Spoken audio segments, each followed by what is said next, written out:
Thank you very much. And please join me in thanking our media panel for putting our candidates to the test this evening. Thank you very much, gentlemen. Thank you.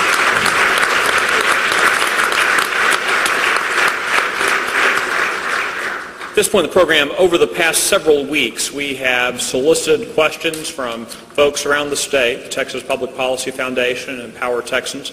We appreciate the great many responses that we received on our various Facebook pages and chat forums and all those wonderful things that the 20-year-olds know how to do, and frankly, I mess up. So appreciate those guys for putting all this together for us.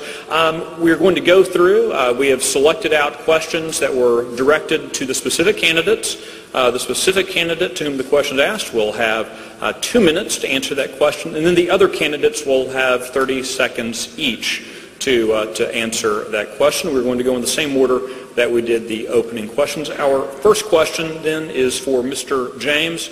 It is from Jordan Vimont of Austin, Texas. It should be up on the screen any moment now, so all of you nice folks can see. There's Mr. Vimont and his family.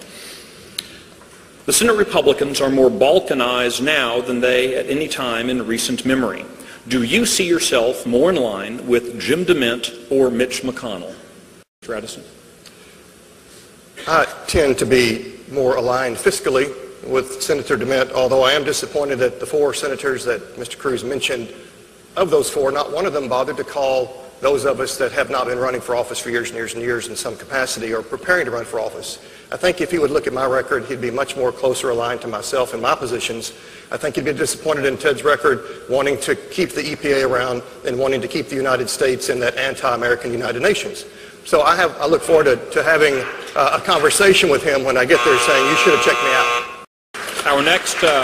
Our next question from social media is Donna Delt Baker from Southlake, Texas, who is asking the following question of Ted Cruz. Will you support the repeal of the 17th Amendment? Mr. Addison. As a true common man, I don't think that the legislature would dare to choose a man like myself. My daddy had a wrecking yard. My grandmother was a sharecropper. I don't have the blue blood credentials that some of the folks on the stage have. I don't think that they would ever consider a man like myself, and that bothers me. Because you know what? I love my state. I was born here, and I could serve as fine a job as any of these guys, but the legislature probably say, you're not powerful enough, you're not important enough, so nope, forget Addison. Our next question from social media is for David Dewhurst. It's from Cecil Bell of Magnolia, Texas. Mr. Bell asks, what is your plan for bringing businesses, specifically manufacturing, back to our shores? Mr. Addison. You've heard me talk about eliminating these job-killing agencies and departments. I won't go there because I've already touched on that. But what I've been saying all across this state is we need to say to corporations all across this country, reopen these factories that you've closed, rehire American workers, and for 10 years we will exempt you from corporate tax on any profit you make in these plants that you're going to reopen with this plan. Likewise, I propose that all of the manufacturers that are still in this country have their corporate tax rate cut to 10%. I am definitely biased toward manufacturing. We're shipping it overseas, right and left. That must stop. Next question from social media is for Tom Leppert. It's from Terry Sadler of Greenville, Texas. Terry Sadler writes, I want smaller government, lower taxes, and less federal spending. Why should taxpayers trust you with their dollars and their vote? Mr. Addison. Around Magnolia, Texas, people kind of tease me that I squeak when I walk. I'm so tight. Just finished 15 years on the Magnolia School Board. I have a strong record of fiscal conservatism there. And I will tell you, I've been telling folks that we've got an addiction to debt. We've got too many people on the government teat. And I'm the one that has said, I will reach down and pull that little piglet off that mama sow, and the squealing needs to begin. Because I'm tired. I think you can relate to that. You understand that analogy probably. I'm tired of the can getting kicked down the road. It won't happen with me. Our last question from social media is for Mr. Addison. It's from Carl Marshall of Webster, Texas. Mr. Marshall asks, do you support an audit and congressional oversight of the Federal Reserve Bank? Absolutely. Absolutely. That very phrase, Federal Reserve Bank, has got 2 misnomers. There is no reserve and it's not a bank.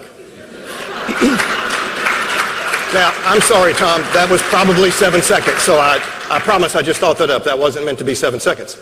But I will tell you that the Fed, what they are doing is an outrage. They're creating money out of thin air, ordering the Treasury to run the presses, and it's created one bubble after another. Picture in your mind the Federal Reserve is this giant air pump, and it creates these bubbles. We saw it in the late 1990s with the dot-com bust. Well, that cured me of buying stocks individually, I'll tell you that. And we have seen it most recently in the real estate market. And why is that? Because the credit got so loosened up. We have got to have a profound audit, and I mean with turning every stone over and trusting no one. Because these people are not only doing things under the cover of darkness, there's very little accountability, and we've got to bring that into the light, and I'm afraid when we do, it will be an outrageous issues that we uncover. We absolutely must hold them accountable. We must rein in their powers. We must restore the integrity of our currency.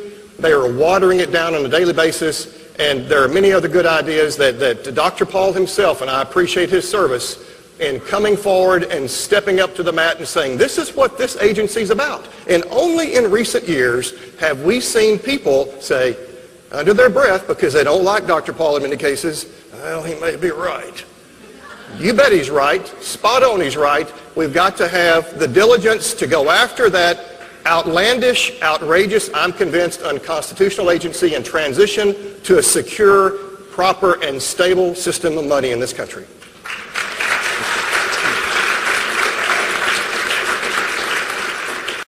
Mr. Addison. It's time we have a great restoration movement for this sacred document. 5 times I've held up my hand as taking the oath of office for the Magnolia School Board, and it's included that phrase, defend the Constitution. That's a noble phrase, but it's not sufficient anymore because our liberties have been downgraded so much in this country that we must restore it. And so if I'm your senator, the 5 most common words that you will see on my legislation is this bill is to repeal. Now, you've heard me talk about a number of agencies and departments tonight that I want to abolish. So I guess you maybe could call me an abolitionist too. But I've already talked about the EPA, OSHA, the National Labor Relations Board, the Departments of Agriculture, Commerce, Education, Energy, HUD, Interior, Transportation, and Labor. That's 10 by my count. That's the old math I use. Now, I will tell you this.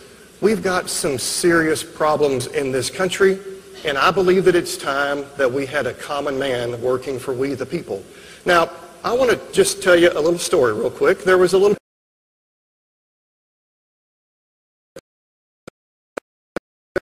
a baby in mommy's tummy, but one day his daddy picked him up from school, and he said, Daddy, I understand that there's a baby in mommy's tummy, but how did he get there? Well, you can imagine the dad was most uncomfortable with that question.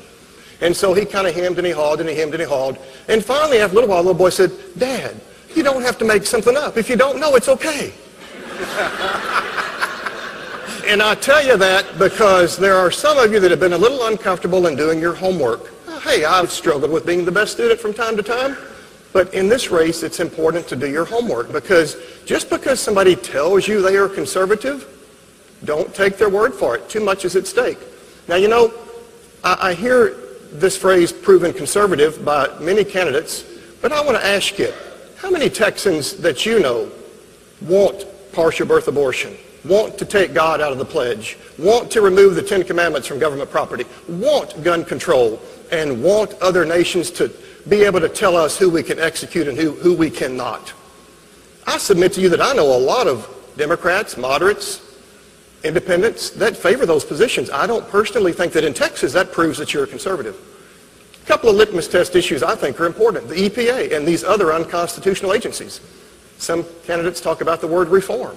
That reminds me of a snake that's got 2 fangs and you take one of them out and call that snake reformed, forgetting that that remaining fang can kill you.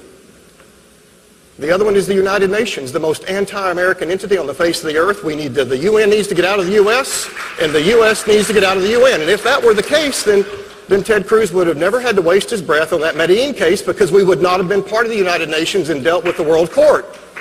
So there's a lot at stake today. I ask you to consider that we are living in uncommon times. So it's time that you vow to be courageous and to be strong and consider that a common man working for we the people is a good concept. Thank you.